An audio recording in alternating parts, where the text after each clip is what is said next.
Hey, what's up, guys? It's Ashby at Ashby Farms, and it is absolutely freezing today. Got a little 5 to 10 mile an hour breeze out, and it's about 32 degrees for the high today. Today's January 15th. And so we are in the middle of making a bunch of equipment. It's that time of year again, so I'll flip it around. I'm just going to take you through some of what I've got going on. So we've had this pile of lumber right here, the 16-foot long 1x12s. This wood's been aging for about 2 years now, and we just used just a little 1x1. We call it stickers, and we put stickers in between each layer, and that's what you end up with. It allows for airflow. This is all going to be future pallets right here. Same thing, they're just a 1x6 stickered up. So as far as what we've been doing here, we had a little bit of ice left over. All these boards were sitting on top of that pile, and you can even see a little bit of the remnants over here from yesterday. We've still got a fair bit of snow over here in the shadows on the ground. There you go. So it's a cold day. These are plastic. This is how I've always done my woodworking, but it's just 16-foot long, two 1x12s. I just put them together here with a little block of wood. I make an end stop here, and then this is a brand new board. You can see the jagged edge. So we'll first start off. We'll lop it off straight, and then I've got a pre-measured distance here to here, which currently is 15 inches, and we just sit down and crank them out, and I can get like 12 pieces per board on this. So this is what we did yesterday. 200 long, the long part. It's 20 total length here to here, or total length from here to here is 20 and an eighth. That's how I build my equipment. Everybody's is a little bit different, but we're using a true 1-inch pine. And then so 200 pieces there makes 100 boxes. This is what would be the fronts and the backs. We'll dado in a handle. I've done a few videos about this in the past. You can look on my channel, but the quickest, most efficient way if you're building at the house is to just sit down and do the same step over and over. And it's very monotonous. It's just like one after another, after another, after another. But making those solid cuts is the quickest way to get the job done. So we've got a snowstorm coming in here next week. My goal currently is to just finish doing this pile here, which is that pile there, which is 200 pieces, and then start on the table saw. All 400 pieces will get cut then to what will be the height, but really it's the width, on the table saw. We'll cut in some frame rests, we'll cut in dado handles, and then we'll get them all in the barn.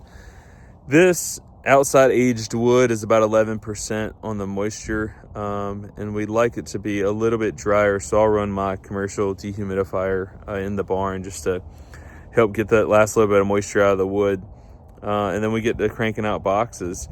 Building 100 boxes, still got another 50 or so pallets to build, and I think I've still got another 100 boxes to build, but I just break it down by the 100 boxes. We're just slowly chipping away at these piles that are 16 feet long. I mean, this pile here is 5-ish feet high and 4 feet wide, and 16 foot long. It's a lot of lumber.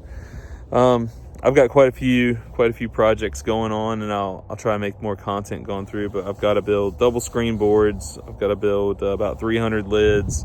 We're getting everything on 4-way pallets. I've already built quite a few pallets, and then the remaining into boxes. I'm going to walk you through this whole series coming up, just what we're doing kind of day by day, and we'll do more wax dipping videos. And so I've left my day job now. I'm a full-time beekeeper, and one of my goals this year is to get back to making more content. So if you're not already subscribed, please do. And I'm just doing everything back from kind of like a beginner series as to how to make, it's how to make splits. And splits aren't real complicated. None of this is real complicated.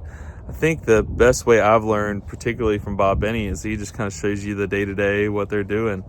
If you don't have 4 or 5 hives in the backyard, you can do the same thing. You just don't have as much time involved in it, whereas we do it full time. So One other thing that's come to my mind right now is our weather. So our weather here in Burlington may be different if you live down at the coast or if you're in another part of the United States, and it really just comes with a few seasons of working outside and watching the seasons and what's going on. But to let you know what's going on here in Burlington, so we had a spell of nice weather back, golly, right around Thanksgiving to the beginning of December.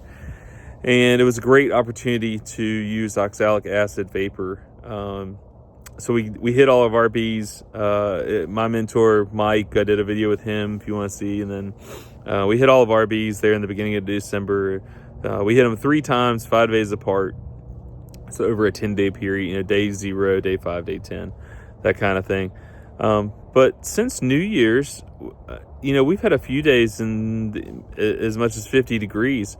For the most part, though, we're watching the nighttime lows. And the reason being, think of it this way. If it's a 50-degree day, you peek in at your colony. Let's say it's a 10-frame single and you see a basketball-sized cluster. If it gets cold at night, like it was 15 degrees here last night, we have an 11-degree night coming up. That cluster size really shrinks down and they tighten up and they're just trying to keep warm. And that cluster size shrinking down means they can only keep, if any, a certain size brood nest of larvae, capped larvae or young larvae warm. So I always look for January for when the cold nights come. You want to see, we're going on our second of, if the forecast stays the way it's going to, we're going to have almost 3 straight weeks of nighttime lows being 23 down to 11. That's really, really good. That's a time of year the queens will most likely shut down. And so we're going to go in as soon as we get a warm snap, above 44 degrees. I like a 50-degree day, something like that.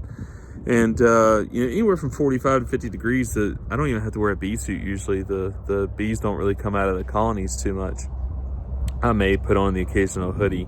But the whole point of this is to start with clean bees at the beginning of the season. And when I say clean bees, let's talk about mites real quick if you're new to my channel. So mites are in the tick family. If a tick bites you, it's not the tick that kills you, it's the maybe Rocky Mountain spotted fever or Lyme's disease. Well, it may not kill you. It causes obviously some neurological issues. Varroa mites are the same way for bees. They feed on the hemolymphs of bees, and they're a vector for disease, meaning that they carry diseases along that kill the colonies. So in March in particular, late March, we make a lot of splits. And I don't want to be making splits of sick colonies. So I take December and then again into January. It's 2 months apart, but overall our bees are going to get 6 treatments of oxalic acid. I want to start with really, really clean bees. Not every colony goes broodless at the same time. So the bigger of an operation you are, in my point being, if you've got 5 colonies, you could go through 5 colonies and see, hey, are they broodless or not? But at our scale, 500, that's really tough. We can't go into everyone. So we try to just kind of hit them across a certain time period and certain weather conditions. And hopefully either the early December or the late January treatments this year are going to help get rid of all the mites in the colonies. There's multiple treatments in tight succession, 5 days apart. We'll get rid of them. I subscribe to Cameron Jack's work out of University of Florida, where oxalic acid vaporization really helps knock mite loads down. According to him, 5 days apart is the sweet spot, 4 rounds.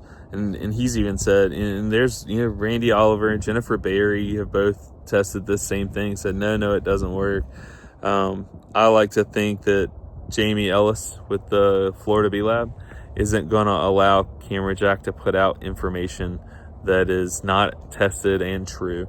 Of course, in Florida, they rarely go broodless. So Cameron Jack says, hey, if even if the mite loads were well above threshold 4 rounds of OAV 5 days apart really cleaned the bees up. So for us this year, I'm kind of done at the moment with products like Apic Guard.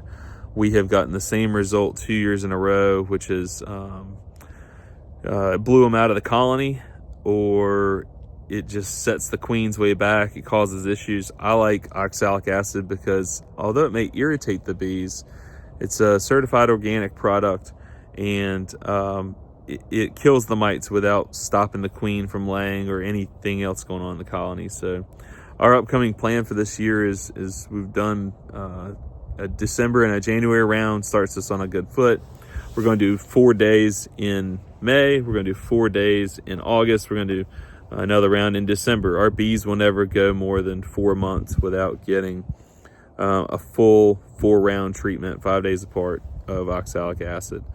So that's just kind of on our planning horizon. But that's just things for you to think about. You need to determine when your bees are going to go broodless. This cold snap for most of the South is doing really good right now, and hopefully you'll start your season with clean bees as well. But I'll update you a little more as we get going here. I'm going to get back at sawing, and I'll come back around for the next part, table sawing. So it's the next day out here, and this is 200 pieces. These are going to be the side pieces, and they measure, it's 20 and an eighth by, and I cut mine to 9 and 5/8 here, and that's a 1 inch thick board. So walking over here, we've cut this stack. There's 200 pieces. This is the front and back, and I do mine, it's 15 inches by the 9 and 5/8 here. So the next step is going to be cutting in the frame rests on them. And to let you know, that's 11/16 by 11/16. I went through and measured it, letting my boxes shrink up just a hair. So just getting started. But as you can see, these are all these pieces, and keep on cutting. Finish up this stack here, and the next segment will be for data blade, cutting the handles. All right, made a couple piles of sawdust there, trash can about full, and this has all the notches cut in it. So I think it's about time for some lunch, and we'll let the table saw cool off for a bit, and then we'll switch it out for a dado blade and get to cutting handles on these, and then we'll get them all inside tonight, and that way when it rains tomorrow, then everything stays nice and dry, and run a dehumidifier in the barn, trying to just suck out a little bit of moisture out of this wood, and then start building boxes will be the next step. So this is our final product here with the grooves cut in for the handles. A lot of times, surprisingly, I don't actually use the handles, but occasionally they're nice. So there's that. This whole stack of wood here is new project. Got that wood pile right here all cleared out, which makes me feel like I'm making some progress. So I got all that wood in the barn a couple days ago. It rained, and then I've been out here today just chop sawing on the next round of boxes. That's just how it goes. But guys, thanks for watching. If you enjoyed today's video, please comment, like, subscribe if you're not already, and I'll keep you updated as we get into the bee season. Y'all have a good one. Thanks.